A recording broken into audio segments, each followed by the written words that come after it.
Does he seem a little dozier than usual when he comes into work in the mornings? Oh, sorry. Perhaps you'd like to sew him up, Rebecca?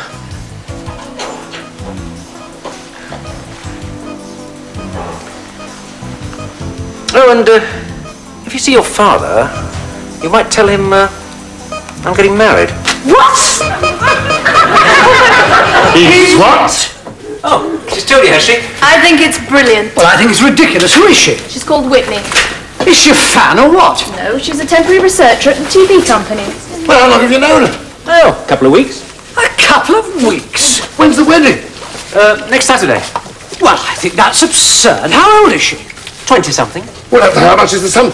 About a couple of months, I think. She's 20? Paul, you who are nearly 50 are going to marry a girl who is 20. That means she's nearly 30 years younger. Wow, Dad, you're really good at mental arithmetic. Well, she'll get hurt. You'll get hurt. Somebody will get hurt. Maybe you, because you said I couldn't. Paul, ask yourself, what sort of a girl goes out with an older man? Rebecca said she would. Yes, but she didn't say she'd marry one. In fact, she said she wouldn't. She said it was just a bit of fun. That's all she said. I mean, that's all right. Oh, is it? Thanks, Dad. I thought you disapproved. Yes, I do, but... See you. Yeah, we'll talk about that later. Duncan, for heaven's sake, tell him. Paul, listen. You managed to get through 3 marriages so far. No kids, no alimony. How you did it, I don't know. But don't cock it up now. Well, this is a turnaround, isn't it? I mean, a couple of months ago, you're all trying to dissuade me from having a vasectomy, telling me I might meet somebody tomorrow. Now that I've met someone, you're saying don't touch her with a barge pole. I don't know. Well, I didn't know you were going to go cradle snatching, did I?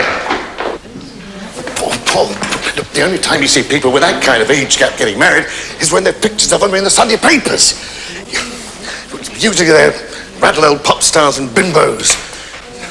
Or total crackpots. Some bald-headed 80-year-old vicar with some weird fat little woman with a curly perm and bra straps showing through her blouse like some demented character from French and Saunders. French and Saunders? They're solicitors, aren't they? Paul, please, let's face it. If we're talking TV shows, we 3 are the medical equivalent of the Golden Girls. And you are fast becoming the Blanche Devereaux of St. Swithin's. The Golden Girls? Oh, we watch that, don't we? Yes. Which is Blanche? Is she the silly one who talks about St. Olaf, or the one who sounds like a man in drag? Neither. She's the aging trollop, the one who ought to know better. Are you calling me a trollop? Come on, Paul, seriously. Seriously? Well, I'm getting married to a very nice young lady called Whitney. And there's a small engagement party at the studios tonight, to which you're all invited. Come if you want. Bye. This is ridiculous. I think it's great. It is not great. He's behaving totally irresponsibly. It seems to me that if a young woman is infatuated with an older man, which is possible, it's his duty to gently disillusion her, not to take advantage of her. She's obviously very young and very naive, and somebody ought to talk to her. Dad, she's the same age as me, and I'm sure she's got a mind of her own. I'm not. Not if she's going to marry Paul. Unless she's after his money.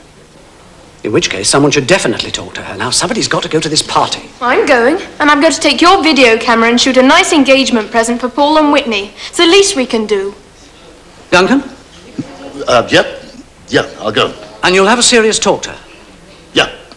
Good. Dad, you mean you're not even going to your best friend's engagement party? Certainly not. I shall wait till it comes out on video. I tell you, Dick, I wish you'd been there. She really is very nice. Extremely intelligent, extremely pretty. And extremely young. That's another thing that made me jealous. Oh, I tell you, Paul's a very lucky bloke. Come in. Dad? Oh, hi, Uncle Duncan. Hi. I've just had the video transferred. I think you better look at it. Yes, we'll look at it later. No, now.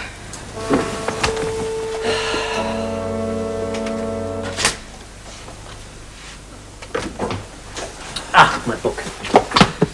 Paul, we've got Rebecca's video of the party. I think you ought to see it. Oh, that would be lovely, Richard, but I haven't got time. No, Paul, now.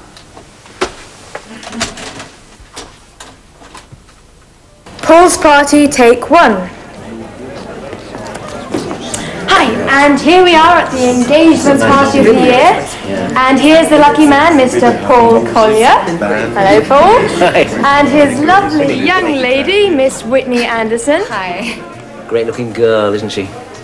And here is a much-awaited guest of honour, Mr. Duncan Waring, one of Paul's oldest friends. And I'm sure his even older and closer friend, Dick Stuart-Clark, will be here at any moment. But no, I can't seem to see him. Oh dear, it does look as if Dick Stuart-Clark isn't here. Well, I know Paul will be very upset about that.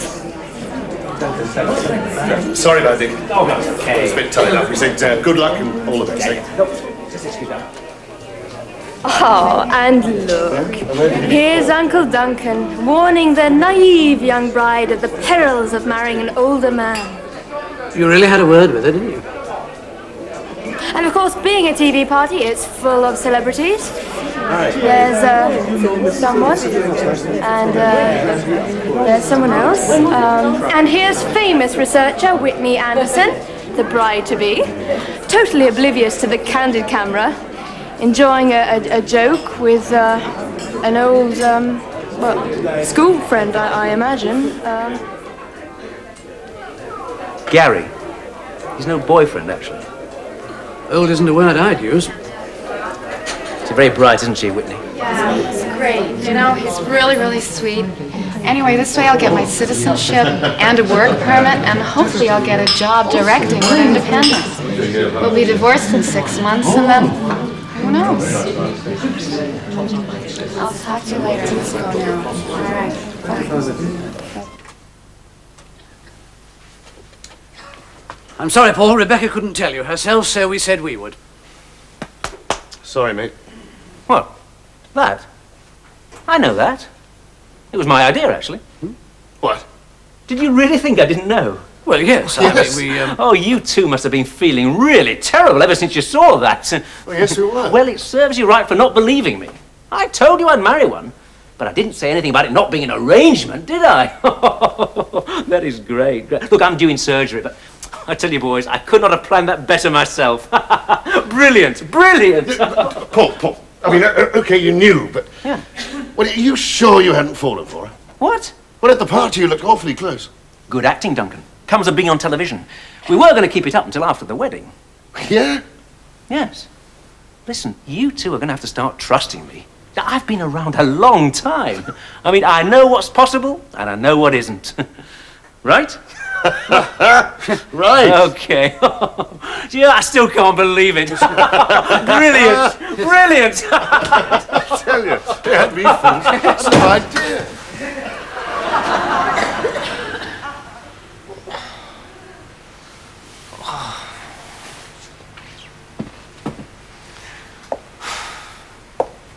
I'm sorry, Uncle Paul.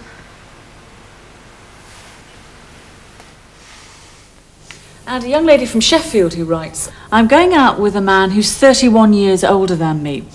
Are there any biological reasons why we shouldn't get married and have children and so on? No, none whatsoever. No biological reasons. On the other hand, psychological, emotional and social reasons, well, that's another matter. In my view, 30 years is a bit much. Well, that's the conclusion I've come to. Now, Jane, I've had quite a few letters about the removal of unsightly moles. Well, quite frankly, I think people worry about this sort of thing far, far too much.